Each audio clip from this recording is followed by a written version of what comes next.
G'day, this is Jim from Living Life Now. Today I'm going to be moving away from my usual format on cruise port guides, and I'm going to go into more of an opinion piece on 10 things that you maybe should consider when taking a longer cruise over months rather than a shorter holiday over a week or two. So let's get into it. Number one is that you're joining a floating community. On a long cruise, you'll see the same faces nearly every day, both guests and crew.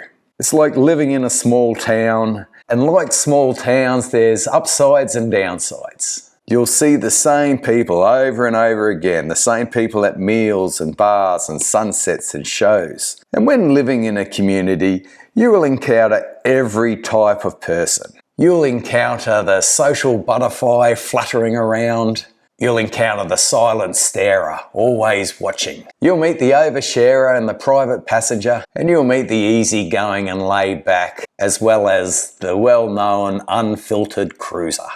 But generally though, most people you'll meet will be funny and kind, and some will be a little odd, but that makes them unforgettable, and all this makes life at sea so human. The ship is a space that brings out both the best and the quirkiest in all of us. So the tip here is just be friendly and also pace yourself. You don't need to be social every night and be in every conversation or event. Over a long period of time, it's best to just be yourself. So the second thing to consider here is to find your tribe.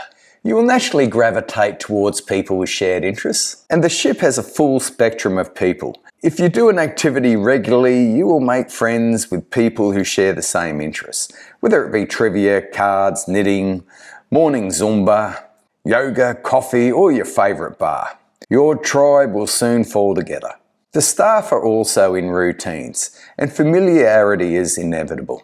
Like all communities, you congregate into similar interests, similar routines, and often similar energies and personalities. And over a long cruise, these will become your cruise family. And don't sweat it if it takes a few days or a few weeks to find your tribe. It'll eventually happen. I might seem fairly outgoing, but with age I tend to kind of just like to stick to myself or stick with Linda.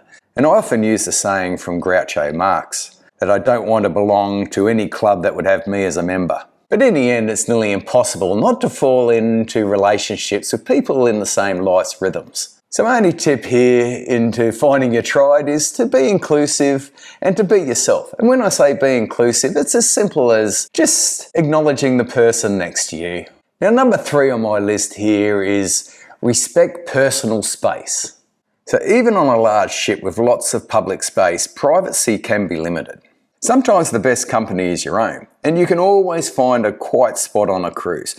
Because it's a longer cruise, people aren't in as much of a hurry and they're not ticking off a list to get all done in 1 week. And the main issue that you come across is you come across space ownership issues on long cruises. Some people get very attached and protective of their usual routine, space and seating. As I tend to mix it up a bit as far as routine goes, I found myself on more than one occasion in an awkward encounter with a chair commander. Now, I've struck a same-seat Sally who said, "Oh, you're in my chair." To which I responded, "Oh, do you own the chair?" And received the comment back, "Yeah, but I sit there every night." But I found it best just to nod your head and move to the side. Another one you come across is the last-minute invader. Now, the last-minute invader comes in late, moves their chair right to the front, right in front of the people that have been waiting there for some time. This is always interesting to watch, and some people get quite upset and give the space invader a quick hurry on. But sometimes the friendly reminder doesn't work, and I've seen these space invaders just sit there oblivious to everyone, and it's quite often those people without any awareness beyond their own. And yes, sometimes they need reminding that they're not the centre of the universe.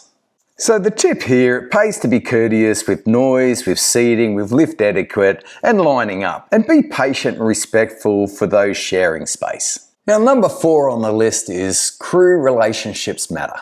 Many crew members are away from home for 9 months at a time and work in really demanding roles. A friendly chat can make their day, even a motherly hug or a fatherly pat when you are sensing that they are feeling a little down. Ask questions about them and find out what makes them happy. Sometimes a token of appreciation goes a long way. You can get a big smile with the simplest things like noodles, chips, and chocolate or a souvenir. But it's the gesture and the thought that counts the most. Now this is a big one and unfortunately not always followed on longer cruises, or shorter ones for that matter. You must treat them with respect always. They are always under the weight of management and passengers' expectations. They will often go above and beyond for passengers that treat them well. They are a huge part of the cruise family and part of your tribe. Now a tip here is to learn the cruise member's name and use it. It makes the relationship more personal and it makes the experience warmer and better. But the only downside of this, you will miss them when you're no longer on the ship. Okay, number 5 is social events are the heartbeat of the ship. There's always organised activities through the entertainment director and event crew. These seem to be in a cyclic program on a longer cruise and repeat a little bit over the time, but they do vary a little on the area of the world you're visiting. A tip here is to join theme nights, deck parties and trivia. It's where great memories are made. Even if you're not a dancer or a drinker, it's worth attending just for the energy. Now on a longer cruise, as well as having the ship's organised events, you'll have passenger organised events. These are usually organised through a pre-cruise Facebook group, and I highly recommend joining the cruise Facebook group as soon as you book. It provides a wealth of information and builds excitement while sharing with like-minded people. But be careful not to give the stirrers too much oxygen. There's unfiltered cruises everywhere, and they're certainly on the Facebook group. And sometimes not even on your cruise. Now we were recently on the Crown Princess World Cruise and there were many passenger organised events. Now to give you a few, there was Park Run at Sea, ukulele group get together and practices. Really good one that Gigi organised was My Life, My Story. They had a few passengers present their life stories. There was tea and tiara events, there was lady champagne breakfasts, of course there was the ex-servicemen get-togethers, there was stringers and singers guitar get-togethers, there was the Nitty and Natters meets, there were Bible study events, there were board game groups, there was a create a photo book event, there was a chair yoga event, there was a book club. Another popular one was the fun art event, Women and Men in Conversations, the Sanctuary Beauty Day, football game get-together, tacky t-shirt events, poker for fun events, the Hash House Warriors, card game groups, sipping wine and colouring in group, the themed sail away meets, PJs and popcorn events, the pickleball group and the sharing photos get together. Now the one that did me in was the bar crawl, but I won't go into that, maybe it's another video. So the tip here is that all these Facebook book events are run by volunteers. You may wish to get together with like-minded people in your hobby of choice or organise your own event. It's a fantastic way to make friends and it's a fantastic way to get into your favourite hobby. Now number 6 is be open to all demographics and age groups. Generally on longer cruises, the demographic of the ship will be predominantly retirees. On the World Cruise, there was an average age that would have been at least 70. And there were some kids on board, and I'm happy to say that they were delightful and well behaved. There was a few digital nomads and long service holidayers, as well as early retirees, and this covered the majority of the demographic. A big lesson I learned on the ship was not to judge a book by its cover. You have time to really get to know people, and some conversations can get surprisingly deep and eye-opening. A ship is one of those rare places where people from all backgrounds and differing life experiences all mix with genuine interest in each other. But there's always one common denominator, and that's the love of travel and exploring. Now only one tip here, be open to everyone. Now the 7th thing to consider when going on a longer cruise is word travels fast on a cruise ship. Now word spreads quickly at sea, both good and bad news. Being kind, patient and respectful sets the tone for the whole voyage. You tend to attract like-minded people. A small gesture like holding an elevator open, a smile or a compliment can ripple through the ship in a good way. But also negativity and fear can. Now fear stories usually come around about the ship's schedules. And another one that gets a lot of airplay is delays caused by bureaucratic process. And these can be exaggerated through Chinese whispers and it's always best to wait for official notifications before taking any action. And as I've said before, the ship is like a small town, and news, rumours and gossip spreads very quickly. So the tip here is join in the fun, but not the drama. We all do a little bit of gossip now and then, but just try to keep it light and respectful. Now, number 8, and I've brushed on this earlier, but I'll go over it again. Routine creates connection. Shared habits help. Morning gym, afternoon trivia, sunset drinks on the same deck helps with connections. People start recognising you and conversations naturally start. Routine encounters are effortless. You don't need to plan, it just happens. And the longer cruise provides the perfect environment. Routine anchors you, and it's where community grows. A certain amount of comfort and trust comes from routine encounters. Often conversations start small and deepen over time.